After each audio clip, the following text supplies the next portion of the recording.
గత కొన్ని రోజులుగా తిరుమల కేంద్రంగా జరుగుతున్న రాజకీయ రచ్చ అంతా ఇంత కాదు.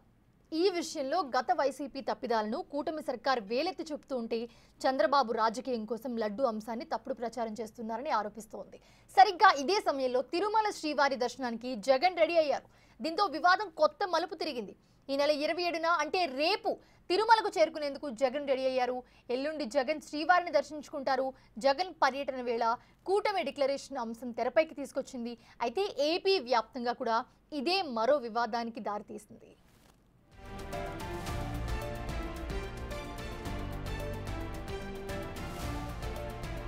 ఏపీ మాజీ సీఎం వైఎస్ జగన్ స్వామిని దర్శించుకోనున్నారు. అయితే ఈ విధంగా ఆయన తనకు శ్రీవారి పట్ల ఎంత అచంచల విశ్వాసం ఉందని హిందూ భక్త కోటికి చెప్పబోతున్నారు. కానీ ఆయన సాఫీగా స్వామి వారి దర్శనం కోసం వెళ్తారా, చేసుకోగలుగుతారా అన్నది కూడా ఇక్కడ చర్చకు వస్తుంది ప్రస్తుతం.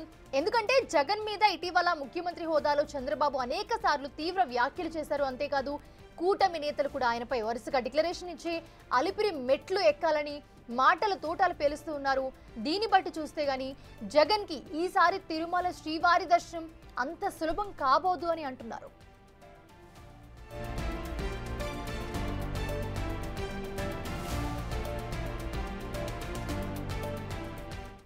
ఆయన సెల్ఫ్ డిక్లరేషన్ ఇవ్వాల్సిందే అని ప్రచారం అయితే పెద్ద ఎత్తున సాగుతూ ఉంది. గతంలో అయితే జగన్ కి ఈ ఇబ్బంది లేదు.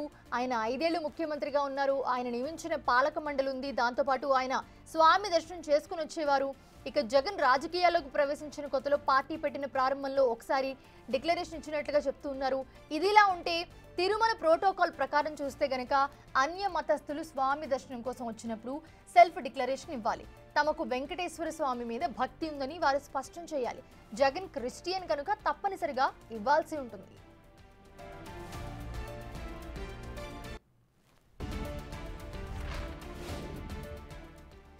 అన్య మతస్థులు శ్రీవారిని దర్శించుకోవాలంటే రిజిస్టర్లో సంతకం పెట్టాలని అన్నారు. ఏపీ ఆర్థిక మంత్రి పయ్యవుల కేశవ్ అలాగే వెంకటేశ్వర స్వామిపై జగన్ కు విశ్వాసం ఉన్నట్లుగా డిక్లరేషన్ మీద సంతకం చేసి దర్శనానికి వెళ్లాలని డిమాండ్ చేశారు. ఆయన జగన్ చేసిన తప్పులకు భక్తులు ప్రాయశ్చిత్తం చేసుకుంటారని తెలిపారు. ఈ రోజు కూడా ఒకటి చెప్పండి, మీరు ఏదో 28వ తారీఖున వెళ్తున్నారు అనేటువంటిది, మెట్ల మార్గాన్ని వెళ్తారు, రోడ్డు మీద వెళ్తారు, మీరు ఎట్లన్నా వెళ్ళండి. మెట్ల మీద వెళ్తే కిందనే సంతకం పెట్టండి, ఈ దేవుడి మీద నాకు నమ్మకం ఉంది, అందుకే నేను దేవుడి దర్శనానికి వెళ్తున్నాను అనేటువంటి నిబంధన ఏదైతే ఉందో దాన్ని మీరు సంతకం పెట్టి వెళ్ళండి. జగన్మోహన్ రెడ్డి గారు, అన్యమతస్థులు తిరుపతి వెంకటేశ్వర స్వామిని దర్శనం చేసుకోవాలి అనుకుంటే 17వ కంపార్ట్మెంట్లో ఒక రిజిస్టర్ ఉంటుంది. ఆ రిజిస్టర్లోకి వెళ్ళి సంతకం పెట్టండి. ఈ దేవుడిని మీద నమ్మకం ఉంది, నేను ఈ దేవుడిని దర్శించుకోదలుచుకున్నాను అనేటువంటిది సంతకం పెట్టి మీ చిత్తశుద్ధిని, కనీసం ఆ చట్టాన్నైనా అమలు చేయండి. మీరు ముఖ్యమంత్రిగా ఉన్నప్పుడు ఆ చట్టాన్ని తుంగలో దొక్కారు. స్వామివారికి పట్టు వస్త్రాలు ఇవ్వాలి అని అంటే సతీ సమేతంగా వెళ్ళాల్సిన మీరు ఒక్కరిగానే వెళ్ళారు. సంతకం పెట్టి వెళ్ళాల్సిన మీరు ముఖ్యమంత్రిగా మీరే ధిక్కరించారు. మీరు ఈరోజు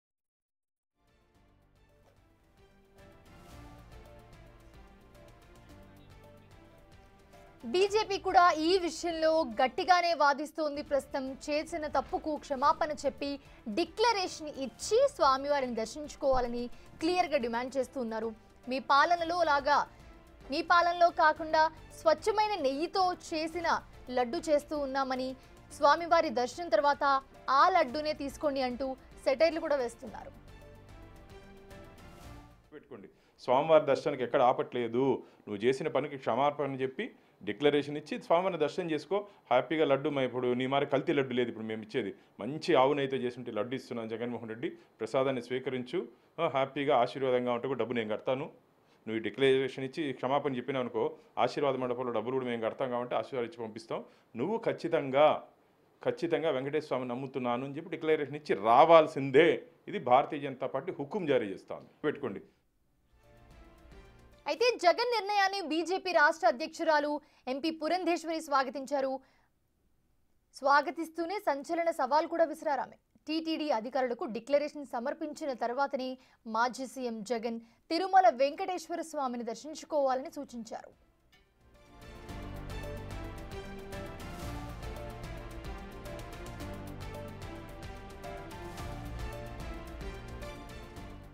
మరోవైపు ఏపీ వరకే జగన్ డిక్లరేషన్ అంశం నడుస్తుంది అనుకుంటే తెలంగాణలోని బీజేపీ కూడా దీనిపై ఘాటుగానే స్పందిస్తోంది.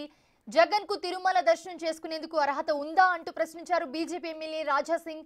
ఘోర పాపం చేశాక దర్శనంకు వెళ్లడానికి జగన్ కు సిగ్గులేదా అంటూ కూడా దుయ్యబట్టారు ఆయన. ఇవాళ ఒక న్యూస్ చూసిన ఒక టీవీ ఛానల్లో, ఎవరో అంటే ఆ గుడిని అపవిత్రం చేయనికి ప్రయత్నం చేసిన వాళ్ళు ఇవాళ లేకపోతే రేపు దర్శనానికి వెళ్తారంట. అంటే ఎంత మీరు ఘోర పాపం చేసిన తర్వాత కొద్దిగా మీకు సిగ్గులేదా?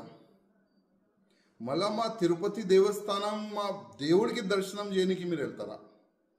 మా దేవుడి పైన మీకు నమ్మకం లేకపోతే మీరు ఎందుకు ఈ షోపుటప్ రాజకీయం చేస్తున్నారు? ఎందుకు ఈ షోపుటప్గా మీరు దర్శనం చేయడానికి వెళ్తున్నారు? నాకు అర్థమైతే లేదు. ఇవాళ మొత్తం మన తెలుగు సమాజం మీకు తిడుతున్నారు, మీరు దొరికితే చంపేస్తారు, అంత కోపం హిందూ సమాజంలో ఉంది. ఇవాళ పవన్ కళ్యాణ్ గారు ఒక మంచి మాట అన్నారు, ఒక మంచిగా ఒక చట్టం తీసుకొని రావాలని, ఒక హిందూ బోర్డు తీసుకొని రావాలని ఒక మంచి వాళ్ళు ఒక మాట పెట్టినారు. మేము ఎన్నో సంవత్సరాల నుంచి ఆ మాటని మేము రేజ్ చేస్తున్నాం. ఏ విధంగా వక్ఫ్ బోర్డు ఉంది, అదేవిధంగా హిందువులు కూడా ఒక బోర్డు ఉండాలని. కానీ ఇవాళ లేకపోతే రేపు మంచి దినాలు వస్తుంది. కానీ ఇవాళ ఆంధ్రప్రదేశ్ కాకుండా యావత్ భారతదేశంలో ఉన్న హిందువులకి నేను ఒక్కడొక్క రిక్వెస్ట్ చేస్తున్నా, ఎవరు కూడా మన గుళ్ళు గోపురాలు వాళ్ళకి అపవిత్రం చేయడానికి ప్రయత్నం చేస్తే వాళ్ళకి మనం అందరం ఒకటై నచ్చ చెప్పాలి.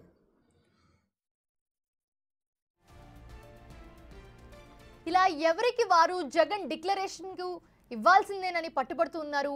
అయితే జగన్ ఏం చేయబోతున్నారన్నదే మాత్రం ఇప్పుడు సస్పెన్స్ గా మారింది. జగన్ కనుక సెల్ఫ్ డిక్లరేషన్ ఇస్తే ఏ సమస్య ఉండదు, అలా కాకుండా ఆయన దానిని దాటవేస్తే మాత్రం అది పెద్ద ఇష్యూ అవుతుంది. జగన్ కి వెంకన్న మీద విశ్వాసం లేదని చాటి చెప్పడానికి టీడీపీకి మరో ఆయుధం కూడా అవుతుంది. మరి తిరుమల వెళ్ళి తనకు దేవుడి మీద విశ్వాసం ఉందని చెప్పుకోవడానికి చూస్తున్న జగన్ ఇప్పుడు కోరి మరి కొత్త వివాదం తెచ్చుకుంటారా అన్న చర్చ కూడా సాగుతోంది. మరి జగన్ ఏ విధంగా రియాక్ట్ అవుతారన్న దాని మీద ఆధారపడి ఉంది.